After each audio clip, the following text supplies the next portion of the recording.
이완용호가 그렇게 이뻐했다. 좀 말이 되나? 이완용 매국노의 아이콘. 중요한 순간마다 얍삽해 진짜. 이완용은 그렇게 선택하지 않습니다. 여기서도 간 봐요? 이거 이런 얘기하면 좀 굉장히 그렇습니다만은 네, 여러분 안녕하십니까. 과몰입조선사 8번째 편으로 돌아왔습니다. 김재원 교수, 이경민 변호사 함께합니다. 안녕하세요. 안녕하세요. 안녕하십니까. 자, 오늘이 또 8번째 편인데요. 요거 그럼 10만에 넘으면 SBS 아나운서가 삭발하는 경우가 있나요? 아 있어요. 내 인생 책임져 줄 거예요? 저는 뭐든 다 찬성입니다. 그렇죠. 두 분 머리 미시는 거. 저는 못 밀잖아. 법정에 머리 밀고 어떻게 가요? 오늘 8번째 편 어떤 이야기를 또 하게 될지 많이 궁금해지는데요. 마지막 편이기도 하니까 네. 조선 끝으로 가봅시다. 고종. 고종.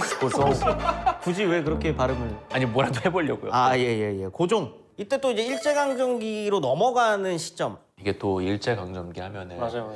근래 봤던 영화 중에 또 암살. 어 그 영화 형 봤죠? 맞죠. 암살 보셨죠? 맞죠. 이정재 씨. 아, 또 우리가 일제강점기에 산다면 오 잘하는데? 이거 시켰구나. 누가 봐도 우리 막내 PD가 또 시키어서. 이렇게 이거를 해달라고. 이정재 톤으로 해달라. 얘들아, 아무튼 독립운동 솔직하게 예. 했었을 거 같아요, 형 그 당시에? 쉽지가 않은 결정이었을 것 같아요. 맞아요. 예, 왜냐면 사실 가족들도 걸려 있는 문제니까.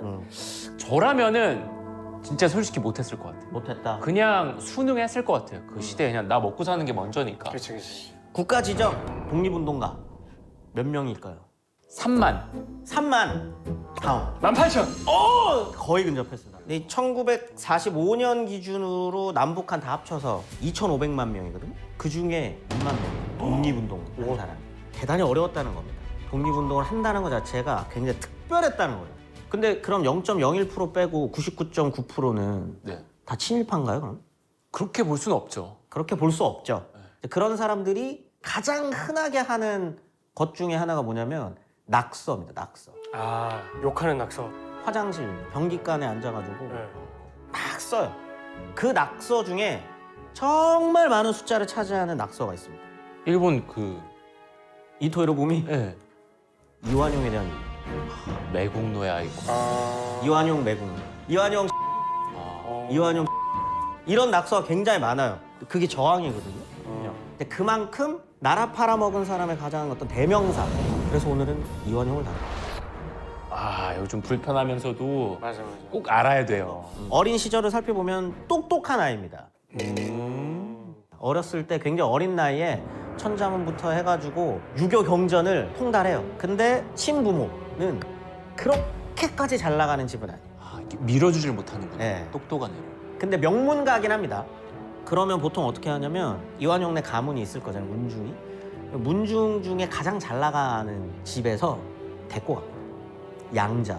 그러니까 좀 유복한 집안에서 이제 케어를 좀 해주는 거죠. 투자를 같은 해주고. 문중에서 저 친구 되게 똑똑한데 지금 친부모가 밀어줄 형편이 안 된다. 그러면 그 문중에서 가장 잘 나가는 사람이 데리고 양자로 들이는 경우가 있어요. 이완용이 그렇게 양자가 됩니다. 근데 그 집안이 엄청나요. 대원군 쪽이랑도 연결돼 있고 흥선대원군 네. 쪽. 민씨랑도 연결돼 있고 어디로 뻗어나가도 승승장구밖에 안 돼. 그런 집안의 양자가 됩니다. 근데 똑똑했잖아요. 그래서 과거 시험에 합격합니다. 아, 거기서 밀어주고 과거도 합격하고. 네. 근데 사실 똑똑한 거 치고는 조금 늦게 돼요. 25세 되거든요. 어린 편인데? 서재필 이런 친구들은 18에 됩니다. 근데 이렇게 그럼 조금 그 당시로 보면 이제 늦게 과거에 합격을 한 거잖아요. 늦다라기보다는 어떻게 보면 가장 좀 일반적인 나이대에 된 거죠. 일반적인 나이. 네네네. 근데 이게 어쨌든 빠르게 치고 올라가야 그렇죠. 뭐 이제 뭔가를 조금 이렇게 해볼 수 있는 위치가 되는데 네. 승진이 좀 빨랐어요? 굉장히 빠릅니다. 와 미쳤나 싶을 정도로 빨라요. 이게 이렇게까지 쭉 올라가게 되는데 이유가 있어요. 이 사람은 나의 그 인사 결정권자 고종이죠. 고종이 무슨 말을 듣고 싶어 하는지를 빠르게 파악해요. 그런 능력이 좀 뛰어납니다. 줄을 잘 섰구나 또. 근데 이 사람이 이제 관직 생활을 하고 있는 중에 갑신정변이 터지고 난 이후에요.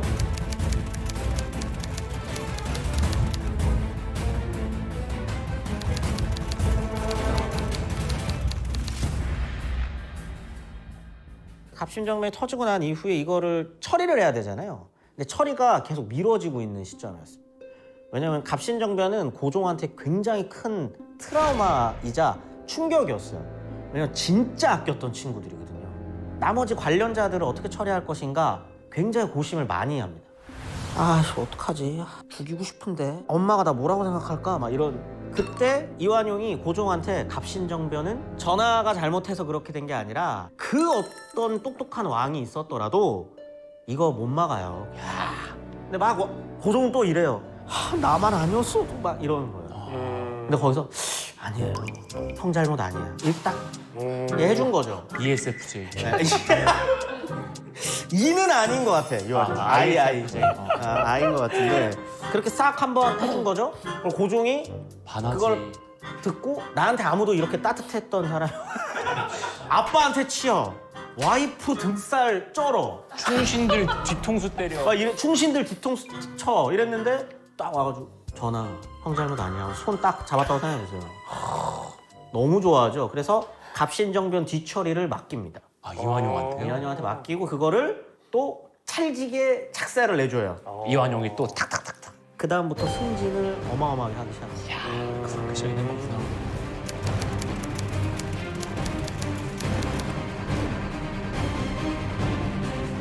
여기서 딜레마 질문으로 넘어가겠습니다. 1886년입니다. 1886년 29살이에요. 출세가도를 달립니다. 고종의 신임을 얻어서. 근데 당시 조선에는 중국 청나라, 일본, 러시아, 미국, 영국, 기타 등등 세력이 얽혀서 조선을 어떻게 해보려고 하고 있는데 청해 간섭이 유독 심했던 시기입니다. 그때 과연 이완용은 어떤 선택을 할까?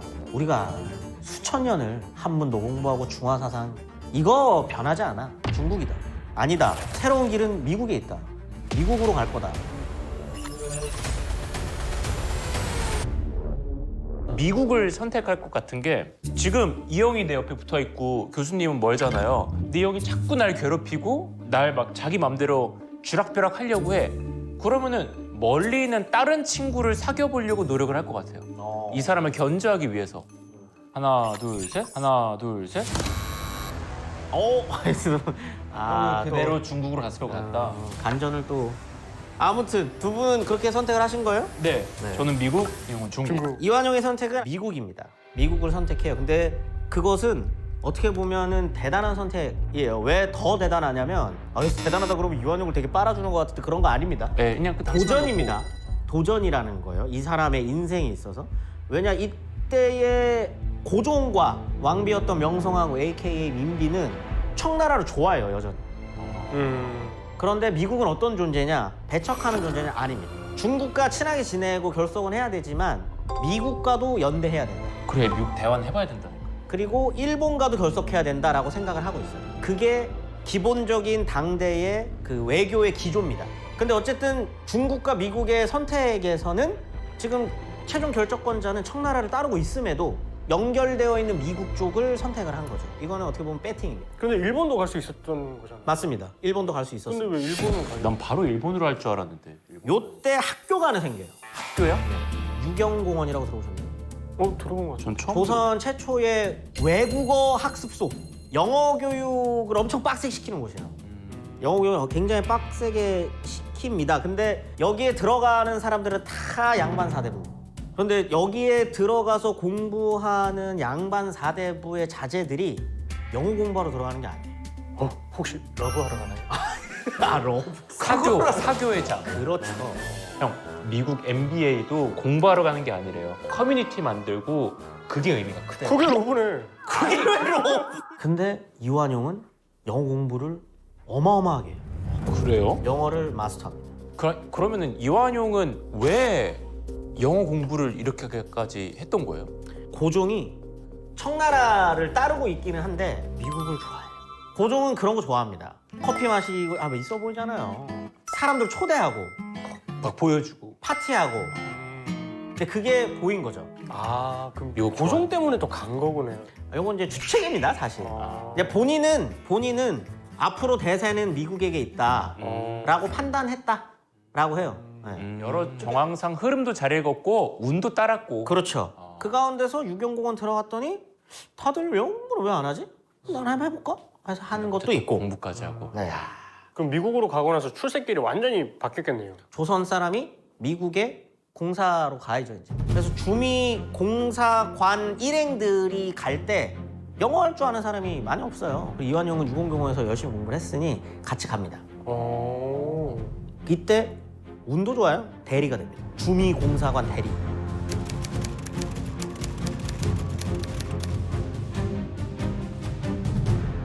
그럼 고종이 계속 예뻐할 수밖에 없겠는데요? 고종은 이완용을 특정한 자리에만 써요. 특정한 자리요. 네. 아 뭔가 너무 복잡하다. 이럴 때는 항상 학부 대신이나 아니면은 저 승정원의 가장 높은 자리. 그러니까 옆에서 그러니까 이런 거예요. 고종이 나 오늘 나 너무 힘들어 이러면 가가지고 형 누가 그래 또 거의 오은영 선생님이고. 이런 거를 너무 잘해줘요. 이런 걸 너무 잘해주니까 괜한 중환 자리에 뒀다가 날아가는 거지. 우리 완용이 날아가면 나 누구랑 놀아. 엄청 아꼈네요. 굉장히 아껴요. 근데 더 신임하게 되는 순간이 있는데 그게 이제 왕비가 죽어요.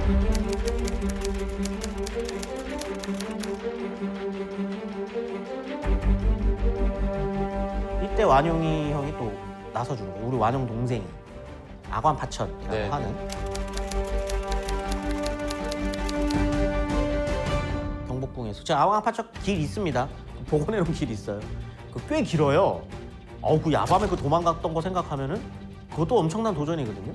진짜 더욱 내 사람이지. 완전히 내 사람이 돼버린 거죠. 그러면 이완용은 친일행위는 언제부터 시작된 거예요? 그게 러일 전쟁의 동전입니다. 네. 일본의 승리로 전쟁이 끝나면서 이 세계의 그 누구도 일본인들 빼고는 러시아가 질 거다라고 생각하는 사람 아무도 없었어요. 맞아. 일본인을 묘사해놓은 그림들 보면은 깜짝깜짝 놀랍니다. 난쟁이처럼 그려요. 기괴하게 나 본 적 있어. 네.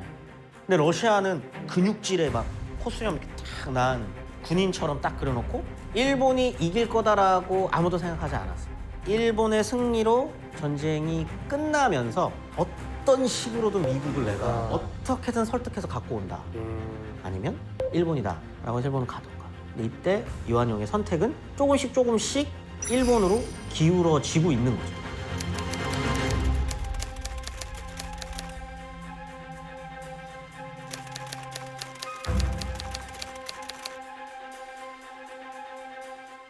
(1905년 11월 17일) 저녁에 이토 히로부미가 이제 이미 조선에 대한제국에 들어와 있는 시점이었어요. 이토 히로부미가 들어와서 중명전 거기로 이토가 향합니다.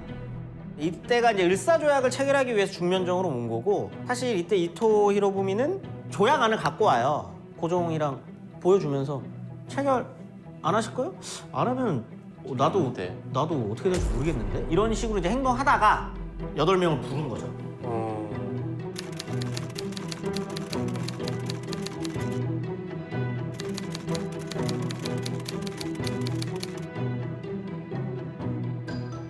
근데 이 자리는 마지막 최후의 질문 자리인 거예요. 한 사람씩 물어봐요. 한 사람씩. 장관님 어떻게 생각하세요? 글쎄요. 그럼 찬성한다는 거네? 이런 분위기인 거죠. 반대를 안 하니까. 네. 고종이 무슨 생각인지도 잘 모르겠고. 뭐예요, 그럼? 찬성한다는 거네? 예. 그때 이완용이 오직 이완용만이. 이미 대세가 기울었는데 무슨 이완용이 이렇게 얘기했다더라라는 이야기가 있는 거죠.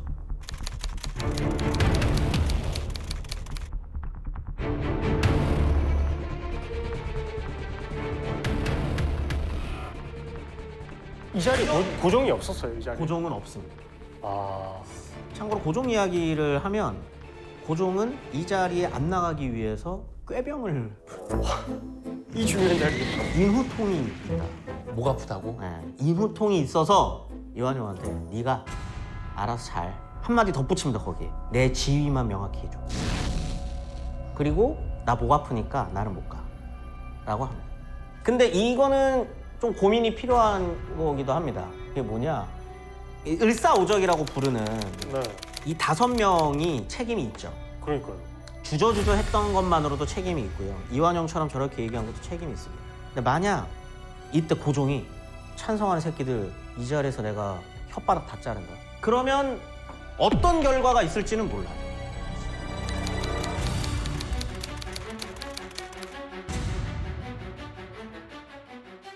그래서 어쨌든 을사조약 또는 을사늑약이 체결이 된 거고 그 이후부터 이제 막 쥐락펴락 다 하고 막 돈도 많이 뜯어가고 이랬던 거예요.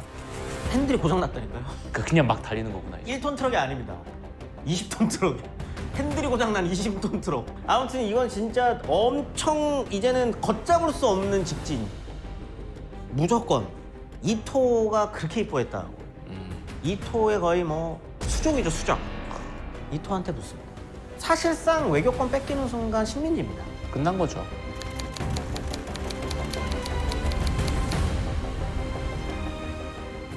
폐위 당하는 수모도 겪게 되고 그리고 난 다음에 이제 1909년 무렵, 1910년 무렵이니까 이제 여러분들이 다 아시는 것처럼 한일 강제 병합 네. 이야기를 해야 될 것 같아요.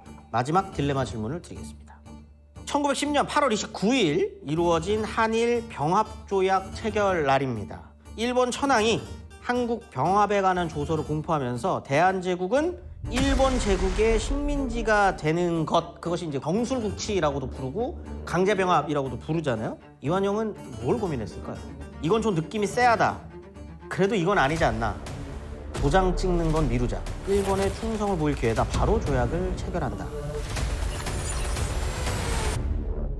저는 바로 조약을 체결할 것 같아요. 바로 조약 체결한다. 네. 그러니까 이렇게 좀 애매할 때 확실하게 움직여야 내 편이 생기지.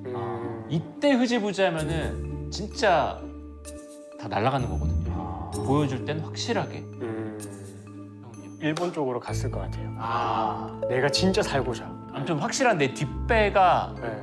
필요하니까. 근데 전 이완용은 아닙니다. 자, 하나, 둘, 셋. 하나, 둘, 셋. 이완용은 그렇게 선택하지 않습니다.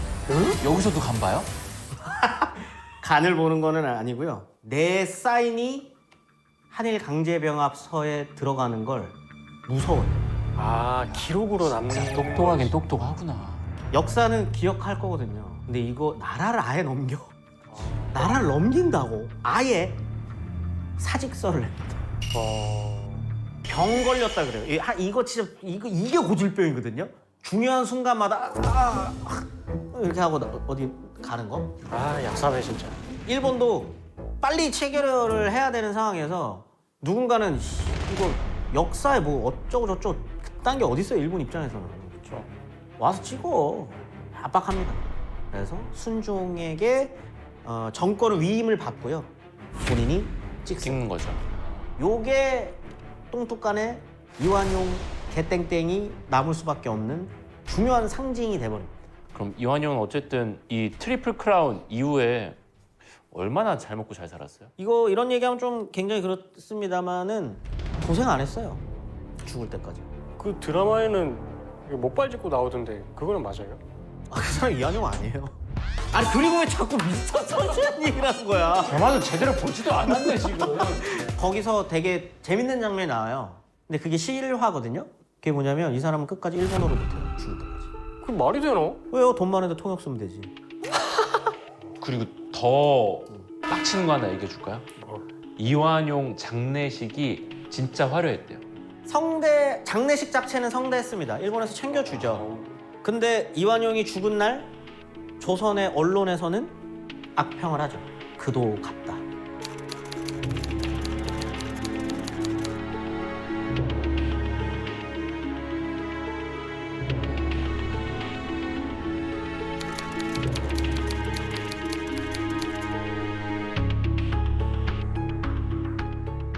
뭔가 분노 이런 것도 정제돼서 담겨 있는 것 같고.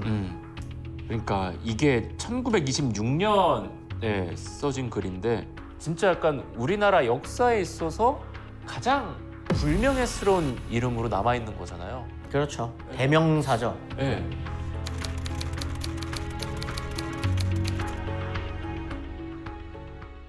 자, 오늘 이렇게 이완용에 대해서 이야기를 좀 나눠봤는데 근데 오늘이 이제 과몰입 조선사의 마지막 촬영 날이었고요.